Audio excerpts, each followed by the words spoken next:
Good morning. Happy Wednesday. I have Neuro Coffee in hand and it is perfect as usual.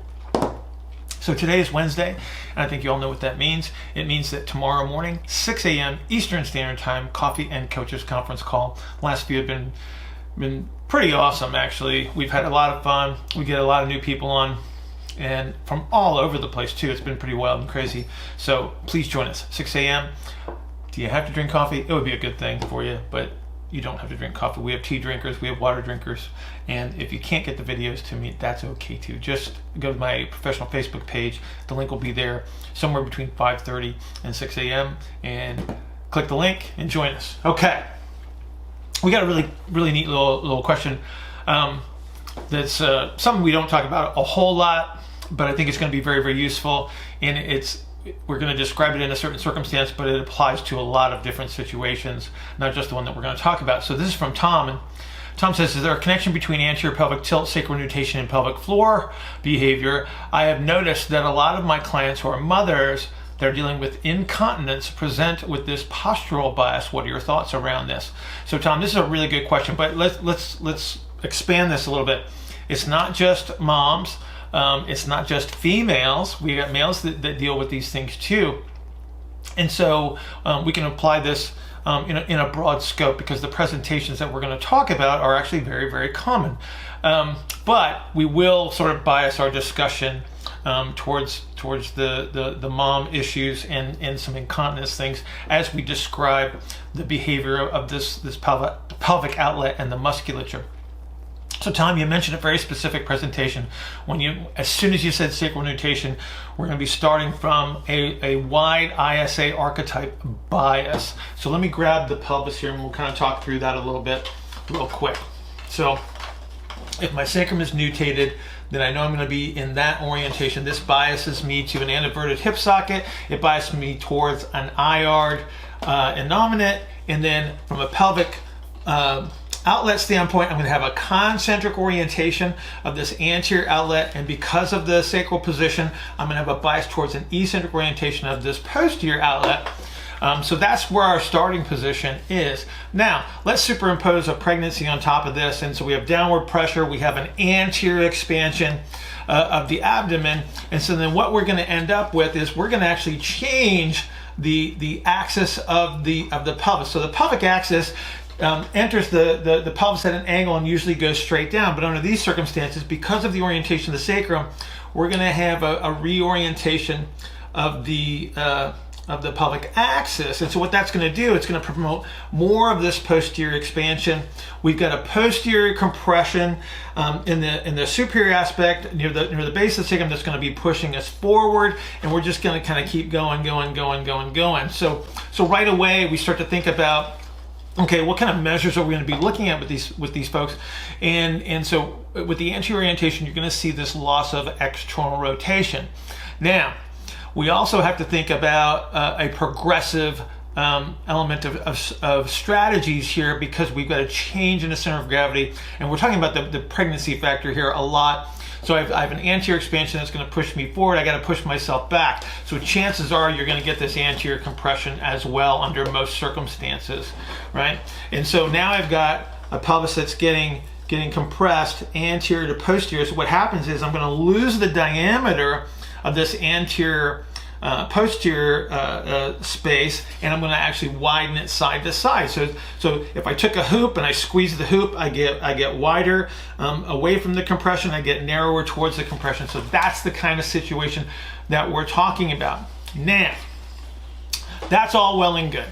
So under that circumstance, we've still got this eccentric orientation posteriorly, we've got concentric orientation anteriorly, and until we reach a certain position, we probably don't really have any incontinence problems. But I think there's two scenarios that we have to consider under these circumstances where we will start to see the incontinence problems. And so what I want you to think about here, Tom, is that if I keep pushing this back, the pelvic outlet musculature is getting more and more lengthened and it might lengthen to the point where it can no longer produce its optimal level of force. So at that point in time, as that sacrum goes farther and farther forward, I'm going to now lose my control of urine flow at that point. Okay, so this is more of what I would look at as a passive insufficiency kind of a representation. So I'm moving the two ends of the muscle farther and farther apart, and I lose my ability to produce optimum force. That's scenario one. Scenario two is if I get this posterior lower compressive strategy, and again, this is a center of gravity control issue. So if this keeps going forward, I'm going to eventually have to compress this down, and so I'm going to compress down here. And so I'm actually going to see a bend in the sacrum, right? And I got an MRI right here, hopefully it's right here, somewhere there, that shows how this sacrum will bend under. So under normal circumstances, I'm going to see this nice normal shaped sacrum with my eccentric orientation, but if I get the concentric orientation posterior lower, it's going to bend the sacrum underneath. Now, if I bend the sacrum farther, and this space in the outlet gets narrower and narrower and narrower, I'm going to have the opposing strategy. So this is going to be more like an active insufficiency where I bring the two ends of the muscle closer and closer together, and once again, I can't produce optimum force, and this is where I'm going to have the urine control problems. Okay, so now we got to talk about what are we going to do about this. And so there's a couple of things that we want to think about first and foremost. So what are going to be our KPIs? What are our key performance indicators? So this is going to be internal and external rotation of the hip. It's going to let us know when we recapture the external rotation that we've got the pelvis reoriented. When we capture the internal rotation, then you think you've got an effective anterior outlet musculature that's allowing the normal compressive strategy, exhalation strategy, and shape of the pelvis. So to do this, some of the things that we might need to rely on depending on who we're dealing with. So you take your old school SI belt, and they might have to wear that a little bit, and then we can use this to actually help us reshape the pelvis, right? So if I have a pelvis that's kind of smushed front to back and it gets a little bit wider, if I put pressure through the ilium, then I can start to reshape the pelvis and get some rounding back there, okay? And that's under certain circumstances, and again, especially with these women that have had multiple pregnancies, the ilium will open because of the downward pressure. It'll open kind of like a flower that's blooming, and until we can bring that shape back into a more circular representation, they're not going to get good muscular control the way we want to. Another thing that you can do, and this is kind of off the beaten path too, is that old school foam rolling. Take your foam roller and you have them lay on their side, and you're just going to roll that ilium across the foam roller as such, and that's going to start to promote some of this rounding and shape change as well, right? So this then becomes some of your side lying activities, some of your rolling activities, progressing into like maybe an armbar series if you take them back into the gym, but you might have to do something a little bit more rehabish to promote this pelvic shape change that you need.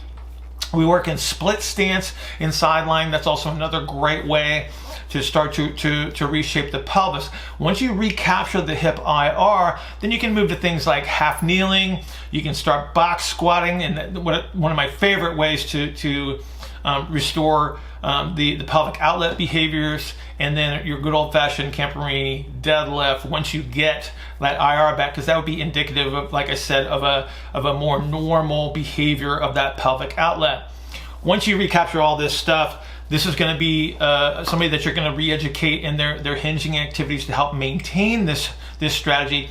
And we want to try to optimize that. So keep monitoring your hip ERs and IRs to make sure that you're not creating the anterior orientation. So again, your loss of ER is going to be indicative of that. So Tom, I hope this is helpful.